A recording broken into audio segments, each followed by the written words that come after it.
ಪ್ರಕೃತಿ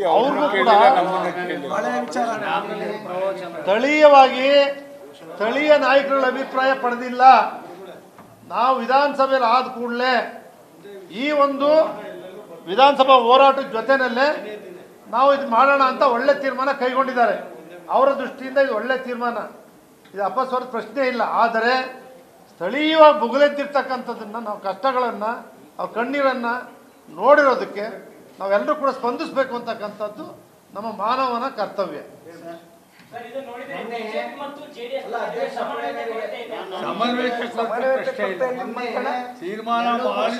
ಒಂದು ನಿಮಿಷ ಸಾರಾ ಮಹೇಶ್ ಎರಡೂ ಪಕ್ಷದ ನಾಯಕರು ಮೊನ್ನೆ ಸಭೆ ಮಾಡಿದಂತ ಸಂದರ್ಭದಲ್ಲಿ ಅವತ್ತು ಕೂಡ ಈ ಚರ್ಚೆ ಆಯ್ತು. ವಾತಾವರಣ ಸುಧಾರಣೆ ಆಗತ್ತೆ ಅಂತ ಹೇಳಿ ಅವತ್ತು ಯೋಚನೆ ಮಾಡಿದ್ದೀವಿ. ಆದ್ರೆ ದಿನೇ ದಿನೇ ಪರಿಸ್ಥಿತಿ ಈ ರೀತಿ ಹದಗೆಟ್ಟಿರೋದ್ರಿಂದ ಇಂಥ ಪರಿಸ್ಥಿತಿನಲ್ಲಿ ಸ್ವಲ್ಪ ದಿವಸ ಮುಂದಾಕ್ಬೇಕು ಅನ್ನೋಂಥ ಒತ್ತಾಯವನ್ನ ಮತ್ತೆ ಕುಮಾರಣ್ಣವ್ರಿಗೆ ಮನವಿ ಮಾಡ್ತಾರೆ. ಹವಾಮಾನ ಇಲಾಖೆ ನೋಡಿದಂಗೆ ಹವಾಮಾನ ಇಲಾಖೆ ಇನ್ನೂ ಜಾಸ್ತಿ ಬರುತ್ತೆ ಅಂತ ಹೇಳಿದ್ದಾರೆ. ಎಲ್ಲ ಪ್ರಮುಖ ಮುಖಂಡರುಗಳ ಸಭೆ ರಾಮನಗರ, ಮಂಡ್ಯ, ಮೈಸೂರಿನಲ್ಲಿ ಈಗಾಗಲೇ ಬಂದಿದ್ದೇವೆ. ನಿಖಿಲ್ ಕುಮಾರಸ್ವಾಮಿ ಅವರು ಪೂರ್ವಭಾವಿ ಸಭೆಗಳನ್ನ ಈ ಒಂದು ಪಾದಯಾತ್ರೆಗೆ ಮಾಡಿ ಬಂದಿದ್ದಾರೆ. ನಿಖಿಲ್ ಕುಮಾರಸ್ವಾಮಿ ಅವರೇ ಮೈಸೂರು, ಮಂಡ್ಯ ಮತ್ತು ಚನ್ನಪಟ್ಟಣ, ರಾಮನಗರ ಎಲ್ಲ ಕಡೆ ಪೂರ್ವಭಾವಿ ಸಭೆನೇ ಮುಗಿಸಿದ್ದಾರೆ. ಇವತ್ತಿನಿಂದ ಈ ತರ ವಾತಾವರಣ ಹೇಳಿದ್ದನ್ನೇ ಇವತ್ತು ಕೋರ್ ಕಮಿಟಿಗೆ ಇಟ್ಟು ತೀರ್ಮಾನ ತಗೊಂಡಿದ್ದಾರೆ. ಆಲ್ ಆಫ್ ಎ ಸಡನ್ ಇವತ್ತು ಈ ತರ ವಿಕೋಪಕ್ಕೆ ತಿರ್ಕೊಂಡಿದೆ. ಇಂಥ ಸಂದರ್ಭದಲ್ಲಿ ಇವತ್ತು ಆಗಿರ್ತಕ್ಕಂಥ ಕೆಲವೊಂದಷ್ಟು ಘಟನೆಗಳು ಕೇವಲ ನಮ್ಮ ದೇಶದಲ್ಲಿ ಅಷ್ಟೇ ಅಲ್ಲ, ಇವತ್ತು ಚೀನಾ, ಪಾಕಿಸ್ತಾನದಲ್ಲಿ ಯಾವ ರೀತಿ ಪ್ರವಾಹ ಆಗ್ತಾ ಇದೆ ಅಂತಕ್ಕಂಥದ್ದು ಬೆಳಗಿನಿಂದ ಇವತ್ತು ಏನು ಮಾಧ್ಯಮದ ಮೂಲಕನೇ ನಾವು ಸುದ್ದಿ ನೋಡ್ತಾ ಇದ್ದೇವಣ. ಕೇರಳದಲ್ಲಿ ಇವಾಗ 80ರಿಂದ 100 ಜನ ಈಗಾಗಲೇ ಸಾವನ್ನಪ್ಪಿರ್ತಕ್ಕಂಥದ್ದು, ಸಾಕಷ್ಟು ಜೀವ ಹಾನಿಯಾಗಿದೆ, ಆಸ್ತಿಗಳ ಹಾನಿಯಾಗಿದೆ. ಇಂಥ ಒಂದು ಸಂಕಷ್ಟದ ಕಾಲದಲ್ಲಿ ಇವತ್ತು ನಮ್ಮ ಕೋರ್ ಕಮಿಟಿ ಅಧ್ಯಕ್ಷರು ಜಿ ಟಿ ದೇವೇಗೌಡರು ಸರ್ ಹೇಳಿದಂಗೆ ಕೋರ್ ಕಮಿಟಿನಲ್ಲಿ ಇವತ್ತೇನು ಎಲ್ಲ ಹಿರಿಯಕರ ಒಂದು ಸಮ್ಮುಖದಲ್ಲಿ ಕೆಲವೊಂದಷ್ಟು ಸಾಧಕ ಬಾಧಕಗಳ ಬಗ್ಗೆ ಚರ್ಚೆಯನ್ನು ಮಾಡಿದ್ದೇವೆ.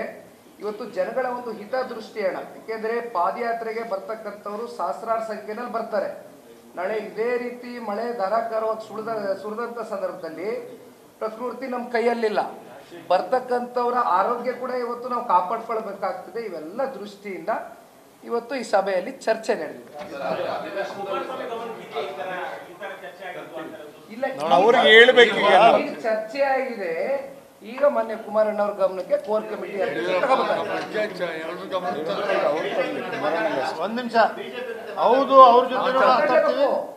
ಮೊದಲು ನಮ್ಮ ನಾಯಕರು ಮಾತಾಡ್ತೀವಿ, ಮೊದಲು ನಾವು ಅವ್ರ ಜೊತೆ ಮಾತಾಡಿ ಅವ್ರ ಜೊತೆನೂ ಮಾತಾಡ್ತೀವಿ. ನಮ್ಮ ಕೋರ್ ಕಮಿಟಿ ತೀರ್ಮಾನ ಅಂತೇಳಿ ನಮ್ಮ ನಾಯಕರ ಕೈಲೂ ಕೂಡ ಮಾತಾಡ್ತೀವಿ. ಅವ್ರನ್ನೂ ಕೂಡ ಒಪ್ಪಿಸ್ಬೇಕು, ಅವ್ರು ಒಪ್ಪಬೇಕು. ಜನಗಳ ತೀರ್ಪು, ಜನಗಳ ಅಭಿಪ್ರಾಯಕ್ಕೆ ನಾವೆಲ್ಲರೂ ಕೂಡ ಮನ್ನಣೆ ಕೊಡಬೇಕೆ ಹೊರತು ಅವ್ರಿಗೂ ಮಾತಾಡ್ತೀವಿ. ಇದೇನು ತಾತ್ಕಾಲಿಕ ಪರ್ಮನೆಂಟ್ ಆಗಿ ಪಾದಯಾತ್ರೆ ಮಾಡಲ್ಲ, ವಾಪಸ್ ಪ್ರಶ್ನೆ ಇಲ್ಲ. ಪಾದಯಾತ್ರೆ ಮಾಡಲೇಬೇಕು, ಮಾಡೋಣ.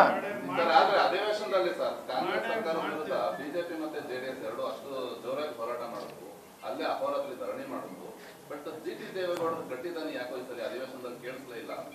ಅವ್ರ ಊರಲ್ಲಿ ಇರಲಿಲ್ಲ, ಅವರು ಸ್ವಲ್ಪ ಊರಲ್ಲಿ ಇರಲಿಲ್ಲ, ವೈಯಕ್ತಿಕ ಕಾರಣಗಳಿಗೆ ಸ್ವಲ್ಪ ಆಚೆ ಹೊರಟಿದ್ರಲ್ಲ. ಹೌದು, ಈ ಕುಮಾರಣ್ಣ ಹೇಳಲಿಲ್ವೇ?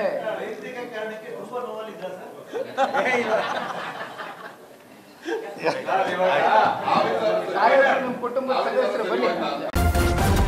ನ್ಯೂಸ್ ಫಸ್ಟ್, ನಿರ್ಭೀತಿಯಿಂದ ನಿಮ್ಮ ಪರವಾಗಿ.